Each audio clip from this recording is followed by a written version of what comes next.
बकरियां हमारे बीच रहने वाली सबसे सामान्य प्राणी हैं। इंसानों और बकरियों का रिश्ता समझाने हेतु एक होशियार बकरी की कहानी प्रस्तुत है। नदी के किनारे पहाड़ी क्षेत्र में एक गड़रिया रहता था। उसके पास बहुत सी बकरियां थी और उन्हीं में से एक बकरी भी थी जो बहुत होशियार थी। बचपन से ही वह बाकी बकरियों की तुलना में ज्यादा समझदार थी। दरअसल कई बार वह अपने दल से अलग हो जाती, लेकिन कठिन से कठिन रास्तों को पार करके वह गड़रिये तक पहुंच जाती थी। उसकी यही क्षमता उसे बाकी बकरियों से ज्यादा अक्लमंद बनाती थी। एक दिन बारिश के समय गड़रिया नदी पार करके सभी बकरियों को घास चराने ले जाता है। नदी का बहाव तेज था, लेकिन वह बकरियों को नदी पार कराने में कामयाब हो जाता है। कुछ घंटे पहाड़ पर रहने के बाद बारिश तेज होने लगती है। गड़रिये को लगता है कि कहीं ऐसा ना हो नदी का बहाव और तेज हो जाए और मैं यहाँ अपनी बकरियों के साथ फंस जाऊं। वह जल्दी जल्दी सभी बकरियों को इकट्ठा करके वापस नदी के किनारे पहुंचता है, लेकिन इस बार पानी का बहाव तेज हो चुका था। उसे कुछ समझ में नहीं आ रहा था कि वह अपनी बकरियों को कैसे नदी पार कराए।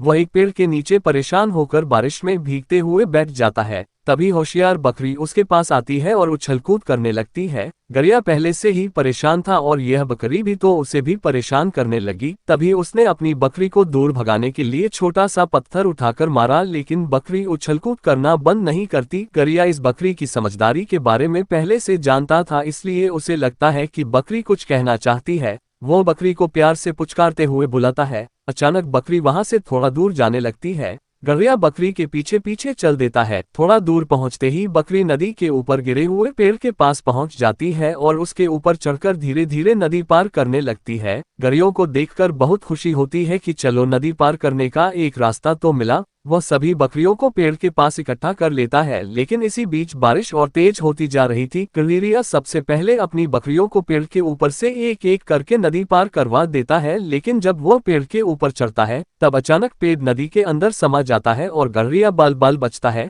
गड़रिया समस्या में फंस चुका था, हालांकि उसने अपनी बकरियों को सुरक्षित कर दिया था। सारी बकरियां नदी के दूसरी तरफ पहुंच गई थी। गडकरी नदी के इसी पार से अपनी बकरियों को घर जाने का इशारा करता है, लेकिन बकरियां अपने मालिक के बिना वहां से हिलने को तैयार नहीं थी। इसी बीच होशियार बकरी उछलते हुए नदी के दूसरी तरफ और आगे बढ़ने लगती है। गड़रिये को लगता है कि यह बकरी कोई न कोई रास्ता जरूर ढूंढेगी। वह भी उसका पीछा करते हुए नदी के दूसरी तरफ से आगे बढ़ने लगता है। थोड़े ही दूर नदी में एक जगह गहरा पानी होने की वजह से बहाव कम होता है, लेकिन गड़रिये को नदी में कूदने से डर लग रहा था। दरअसल उसे अंदाजा नहीं था कि अंदर कितनी गहराई होगी, लेकिन उसका डर खत्म करने के लिए होशियार बकरी पानी में छलांग लगा देती है और तैरते हुए गड़रिये के पास पहुंच जाती है। बकरी की बहादुरी देख गड़रिये का आत्मविश्वास बढ़ जाता है और वह तुरंत पानी में अपनी बकरी के साथ फिर से छलांग लगाता है और धीरे धीरे तैरते हुए दोनों नदी के किनारे पहुंच जाते हैं। होशियार बकरी ने अपने मालिक की जान बचाने के लिए अपनी जान की भी परवाह नहीं की थी और उसका यही भावना उसे सबसे खास बनाती है।